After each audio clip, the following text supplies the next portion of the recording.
Hello viewers, welcome back to Women Now. Today we are going to talk about something that we are all very passionate about, and I believe that each one of us are working as agents to bridge India with US, and we do that economically, culturally, and in many other ways. But when it comes to working with India, there are a lot of questions that come to all our minds that I think we have the right person here to answer some of them. Naresh from Tax Guru. Naresh, welcome to Women Now. Thank you very much.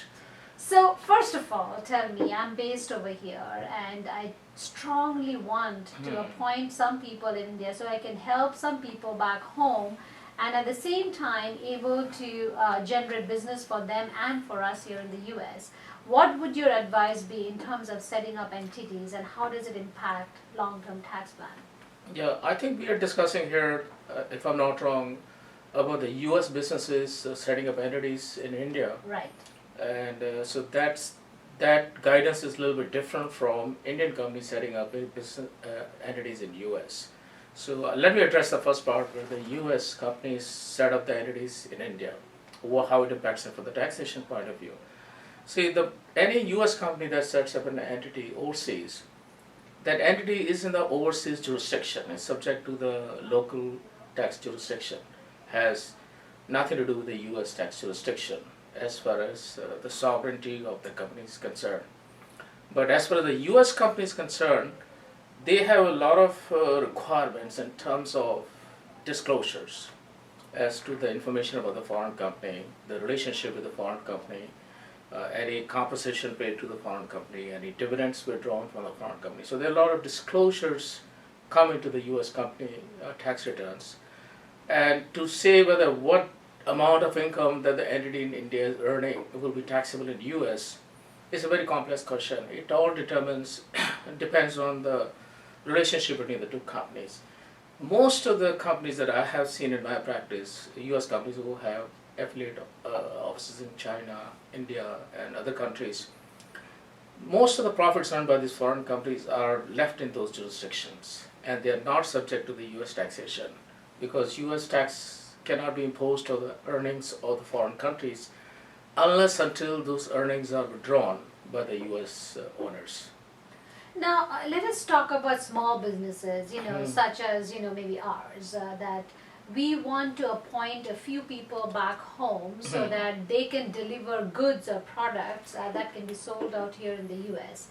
In that situation, they're earning in India and I'm sending money from here to India for their income. And the ultimate revenue that's generated out of that is to be reported where? Well, actually, as I said, it depends on how the arrangement is because a US business doesn't have to have its own entity overseas. You can have an independent arm's length vendor type of arrangement with the foreign entities where you can be billed for the services they deliver to you and keep your relationship at arm's length. So in that case, there are no disclosures and there's no tax issues if you have an arm's length vendor type of arrangement with the foreign entities. But the moment you get equity interest or ownership or the control of the foreign corp, then it's a lot of disclosure requirements. It's not about so much taxes that you'll be paying or you'll be saving. It's more about understanding the whole web of those disclosures because the penalties are very severe if you miss on those disclosures and if you don't file things timely, you can be hurt very badly if you don't know what area you're stepping into. So you will need a professional help if you want to have a controlled foreign entity. And most of the accountants, unfortunately, in this country are not very well versed with the requirements of those disclosures. So therefore, for a very small business, I would suggest if you're not sure whether your business in India is going to continue to be substantial and regular, have an independent vendor type of arrangement where there are no disclosures. You simply have a relationship and understanding at arm's length with the overseas vendor and pay them as and when they deliver the goods or the services. So that's the simplest form of recommendation for a small business. But if you have a lot more vested in India, like you're building an intellectual property or creating some technology, the product or some kind of information that's useful to you in the future, then you want to control. Then you want equity in the foreign entity. Then you have to step into this area where you have to understand what your obligations are as a US company or as a US taxpayer what you have to disclose. It's more about disclosure, not so much about paying taxes. Okay? Well, that's really very interesting to understand that, technology versus doing any other cultural or handicraft sort of a right. business.